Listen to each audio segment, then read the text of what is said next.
Alright guys, welcome to Catch School of American English, and this is my video for TOEFL students as I've promised, and Gcse students who are going to take exam this year in 2022.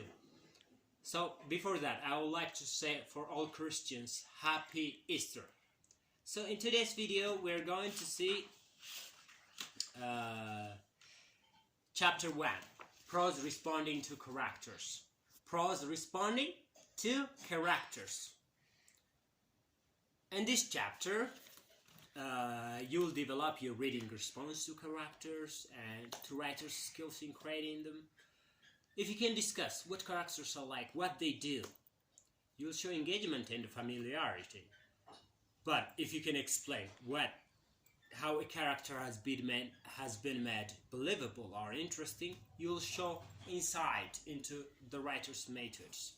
By the way, some readers like books with lots of actions in them, others prefer books with characters who are interesting. Others usually try to keep both kinds of readers happy. Other readers who may not know much about the places, events, or actions in a story, so we are likely to trust and believe what the author tells us about them.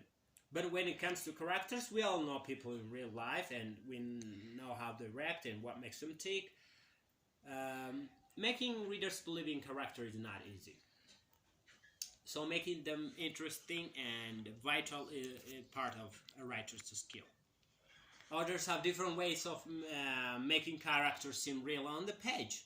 Sometimes they may give you information about them directly as a part of the story.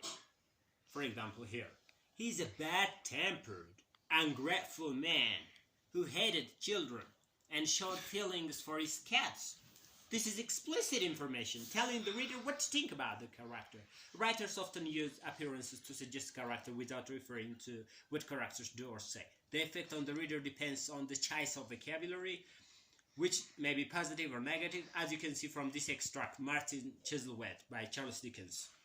The mistress of the Blue Dragon was in an outward appearance what a long lady should be: broad, buxom, comfortable, good-looking, and she had still a bright and jet black hair, was comely, dimpled, plump, and tight as gooseberries. The word is used to describe the landlady make her seem friendly and good company because they're to do with smiling and good eating. She's not skinny, bony, and bad-tempered, but buxom, dimpled, and plump, which makes us think she smiles a lot and would be good for a cuddle. The other is showing through action. Another can, however, convey the same information about a character by describing behavior and letting the reader form a judgment about the person based on what he or she does. In other words, writers shows characters through action. For example, look here. He gave no thanks. He gave no thanks for the help, and scolded the boys who had returned his cat, going inside, speaking softly to the wet animal. In this case, the writer is implying something through action. He gave no thanks for the help and scolded the boys who had returned his cat, going inside, speaking softly to his wet animal. In this case, the writer is implying something through action. It is for the reader to understand by inference. He calls out the boys who've done him a favor rather than thank them. This is a negative signal, though the fact that he speaks softly to the wet animal shows tenderness, perhaps that he feels more for the animal than for the boys, that his condition has made him too upset to remember his manners, whatever.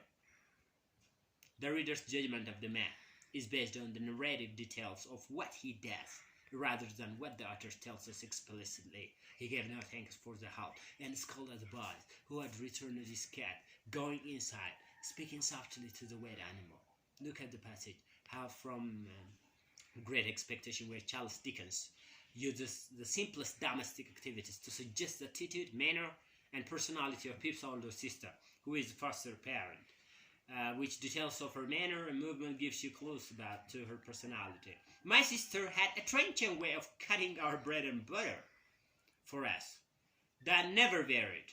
First, with her left hand, she jumped the loaf hard and fast against her bib, where it sometimes got a pin in it, and sometimes a noodle, which afterwards we got into our methods. Then she took some butter, not too much, and a knife, spread it on the loaf in a particular kind of way, as if she were making a plaster.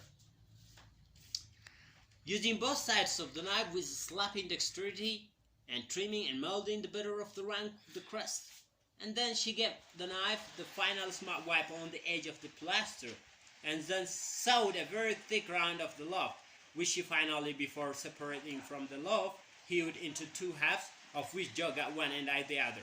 Yes, if you find this video interesting, don't forget to share and subscribe so that you can get another video. Have a nice time. Love you. Comment, Bye. like.